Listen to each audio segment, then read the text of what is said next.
வணக்கம் ஐயா. வணக்கம்மா. இப்போ தமிழகத்தில் வர எலெக்ஷனில் ரெண்டு பெரிய கட்சி ஜாம்பவான்னு சொல்கிற திமுகவோட கூட்டணியும் ஏடிஎம்கே கூட்டணியும் இருக்கிற பட்சத்தில் விஜய் தனித்து நிற்கணுங்கிறது தான் அவரோட தனி ஆர்வம் இருக்கு. அதுக்கு அவருக்கு இந்த ஜாதகத்தில் வாய்ப்பு இருக்கா? நீங்கள் ஒரு சூப்பர் கேள்வி கேட்குறீங்க.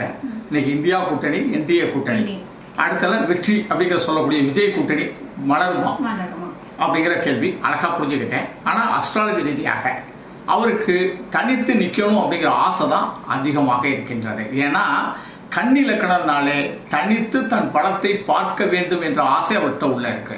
ரெண்டாவது லக்கணம் சூரியன் சாரத்தில் இருக்கும்போது அவர் கொஞ்சம் யார் எந்த கூட்டணிகள் கூடயும் மிங்கிளாக மாட்டார் அப்படிங்கிறதும் அவருடைய ஜாதக இயல்பு. ஆனாலும் கூட்டணி வைத்தால், அதாவது கணிசமான எம்எல்ஏக்களை நம்ம என்ன செய்யலாம், அனுப்பலாம். இதில் என்ன அப்படின்னு கேட்டீங்கன்னா, ஒரு அழகான ஒரு நிலைப்பாடு சொல்லலாம். பவன் கல்யாண் மாதிரி இவரும் ஒரு செயல்பாடுக்கு ஒரு ஏடிஎம்கே கூட ஒரு கூட்டணி வச்சிருந்தார் அப்படின்னா டிஎம்கேக்கு சரியான போட்டியா இருக்கும். பவன் கல்யாண் மாதிரியே தன்னுடைய அரசியல் வாழ்க்கையை தொடங்கலாம். ஏன்னா சூரியன் ராகுவோடு சேரும் போது இன்னொரு பலத்தை நம்ம கையில் எடுத்துக்கிறது நன்மை. ஆனால் விஜய் தளபதி அவர்கள் தனித்து இயங்கணும், நம்ம கூட ஒரு சரி சமமாக இருக்கிறதுக்கு அவர் விருப்பப்பட மாட்டார் அப்படிங்கிறது லக்கணம் சூரியனுடைய இடத்துல இருக்கிறது. 10 சூரியன் இருக்கிறார். அடுத்த ஸ்டெப்பு என்ன அப்படின்னு கேட்டீங்கன்னா, இவர் தனித்து இயங்கினாலும் கூட சில ஜாதிய கட்சிகள், சில நல்ல ஒரு கருத்தியல் கட்சிகளை கொஞ்சம் கூட்டணிக்கு சேர்த்துக்கிட்டா நல்லது.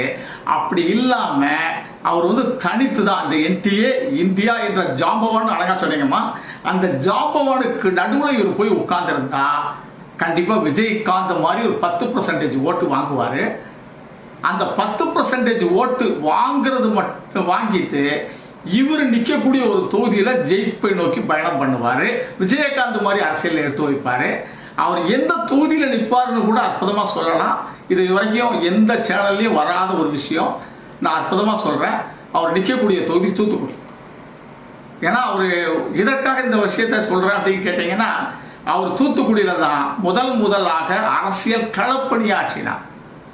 அதாவது யாருமே வெளியே வரக்கூடிய தூத்துக்குடிக்குள்ள நுழைய முடியாத 144 உள்ள காலகட்டத்தில் இரவுல துப்பாக்கியால் சுடப்பட்ட ஒரு குடும்பங்களுக்கு நேரில் போய் வீட்டுக்கு போய், அதாவது மாறுவேடத்தில் போய் ஒரு நடிகர் தன்னுடைய களப்பணி ஆற்றி அந்த அங்க இருக்கக்கூடிய ஒரு பெர்னாண்டஸ்ங்கிற சமூகத்திட்ட ஒரு நல்ல மரியாதை ஏற்றி வச்சிருக்கிறார்.